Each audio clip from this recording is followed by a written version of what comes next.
ก็ฮันดีห้องกับ4เบอร์ยังวะตัวน่ะเบอร์2เบอร์2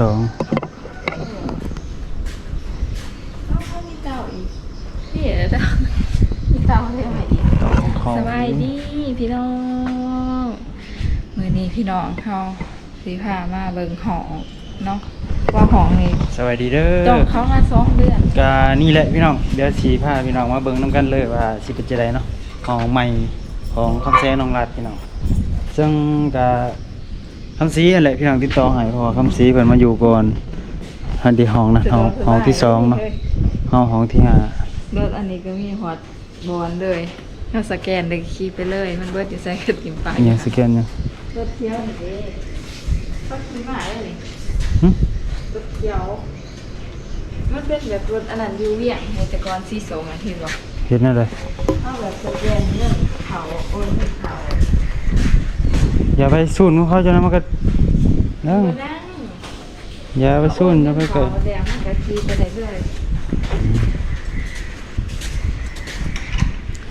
กะคำซีที่ต่อให้นะพอเพิ่นอยู่นี่พอดีมีห้องวางเซียวเพิ่นก็เลยว่ามาเบิ่งเด้อกันว่า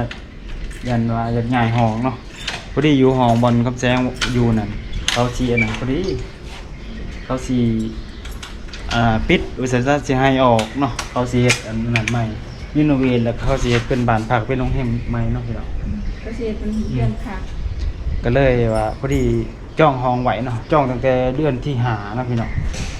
เดือนที่5ก็คือเดือนก่อนแล้วก็อันนี้เดือนที่6พี่น้องเดือนที่6นี่ก็ยังบ่ได้อยู่ดอกสิมาใหญ่คองไว้ซื่อๆแล้วก็สิเมื่อบ้านแหละเพราะว่าสิเฮ็ดผูกแขนวันเกิดคำแสงมื้อนี้เนาะมื้อวันที่5นี่แหละก็เฮ็ดแล้วก็เข้ามาจังสิมาค้นเครื่องอีก 2-3 มื้อพุ่นแหละจังสิได้มาคนแรกจังสิพากันเมื่อบ้านอีกพี่น้องไปเดี๋ยวสิพาเข้ามาเบิ่งห้องใหม่ว่าสิเป็นจังได๋พี่น้องก็พอดีก็เป็นบ่ได้บอกละไว้พอดีเฮาสิบ่ได้อยู่ว่าเฮาอันนั้นเขาขึ้นละเสียงจัง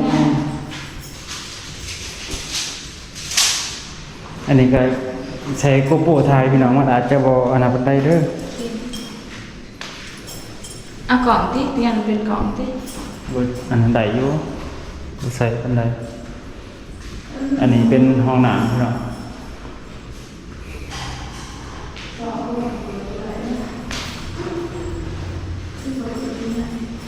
โอ้ขนาดเขามาแบบเดียวเนี่ยหันใจผืดเลยว่ะมึงเปิดที่ใส่สองรถกระโดดเปิดไม่ได้เพราะว่าตายรู้สุขภาพพอเนาะคือห้าไหลที่หอมก็โอเคอยู่คือทางหันใส่เปิดออกเบิ้ง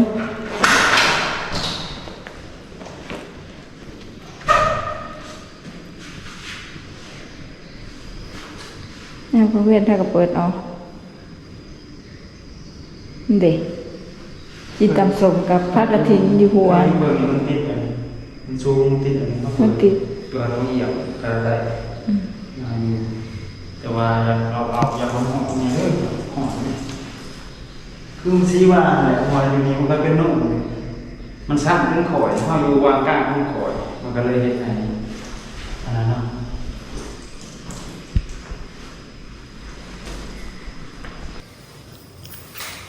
อันนี้ก็เป็นห้องนอนเนาะแล้วแต่ไม่นอนนอนที่ใช้กันไหนนอนดีก็ได้แต่ว่านอนนี่โอเคแล้วมีลมแต่ว่าเฮากับบริเวณอยู่สั้นๆย่ำหอดบริยูหรอกคันว่าหอดปุ่นสั้นๆหอดซียูหอดปุ่นหอดนาเล่นมาแย่งกันย่ำปุ่นมาอยู่กับโอเคอยู่หรอกย่ำแบบมาโดนมาทีละเพราะว่าย่ำปุ่นมันก็สิอากาศมันก็สิบ่เอาก็นาเล่นนาหอด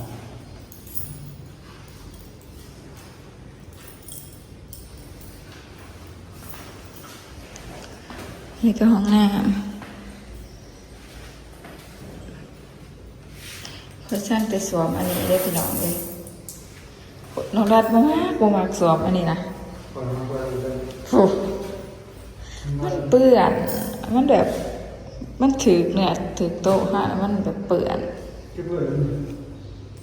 เปอร์เซ็นต์ โบแบบ ทำความ คือ สะอาดเนาะสินะเนี่ย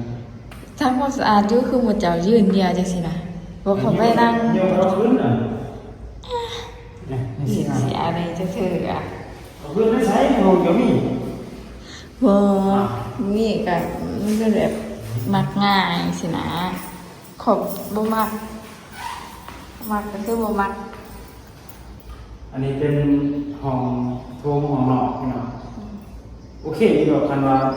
เสียอย่างเดียวแหละคือว่ามันอยู่ในรูปอยู่ต่ำๆนี่มันก็อากาศมันบ่ค่อย แต่ก็ไอ้เพิ่งมีแอร์เด้จะก็สวดนำมาอยู่นำอ๋อไอ้เพิ่งมีแอร์มันก็อยู่ได้หลายคนอยู่ แบบนี้ใช้แอร์ได้เรื่อยอ๋อเป็นเพราะว่าแอร์มันต้องการความแบบ อาบแบบบ่มีโรค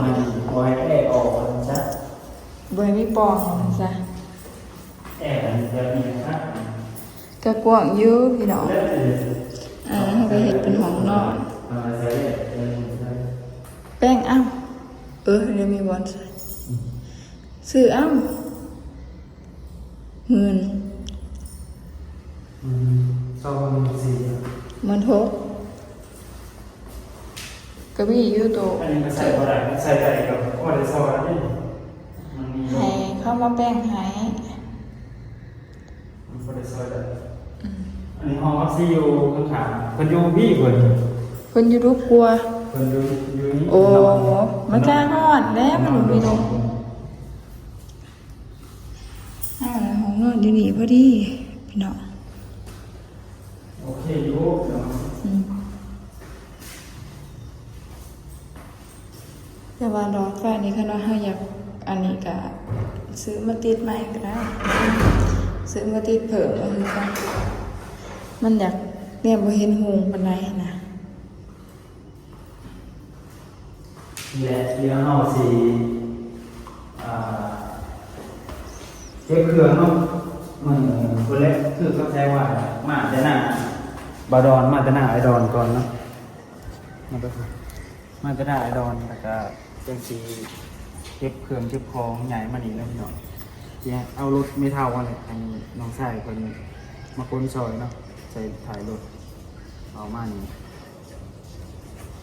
ก็สีได้ส่วนหนึ่งมันจะใส่อีกส่วนหนึ่งกับบัดเอาพี่น้องนี่คือเครื่องนี่มันก็ลาย แม่นคือเตียงนอนอันนั้นมันบ่เป็นนอนนะก็สิให้น้องเอาไว้ใส่ ที่ เพื่อน มันไม่ใช่ สติงเขาล่ะสปริงเสื้อเนี่ยมันมีแต่ใสมันบ่มีหนวมเลย เดี๋ยวกับป้าในหันเลยคือจะเอาไปสั่ง นี่ก็บ่เอาก็ให้น้องมันเอามา เดี๋ยวมันเป็นของเขา บ่แม่น มันไม่ใช่ในห้องเขาให้เบิดกูหอ อ้าวบัด มีเบิดห้องซีก็มี ไอ้ชื่อเอามือของเขาซะนะ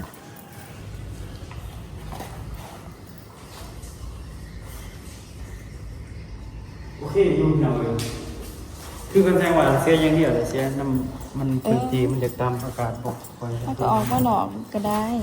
มีแต่ย่ำกระเวียงกระเว้นกะ ออกมานั่งดินน เพ อ ราะ ก ว่าทั้งยังเว้นมันเขาก็เปิดห้องเปิดหน้าต่างเนาะแต่ว่ากลางคืนกะคืนอากาศมันก็น่าจะใครกองเว้นเนาะเขาก็ปิดได้กลางคืนเขาต้องปิดนะแบบนี้ นี่ว่ากระสือแอร์ตั้งเอาก็ได้ ปิดไฟกลางคืนก็ ปิดอันนั้นกองเตอร์น้ำก็โอเคอยู่พี่น้องว่ามันเป็นหอคำแล้วก็ถือว่ากว้างอยู่ อย่าว่าเปิดกลางเติม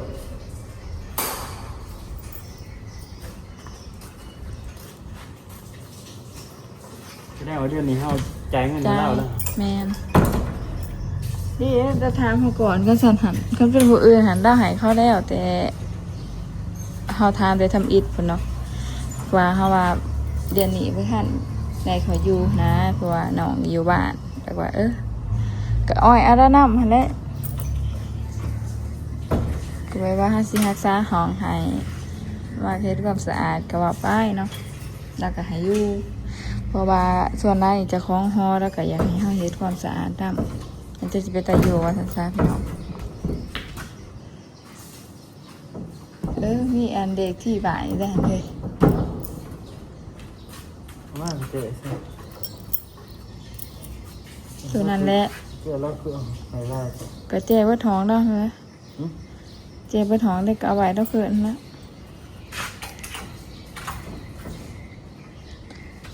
ขอไอซีผู้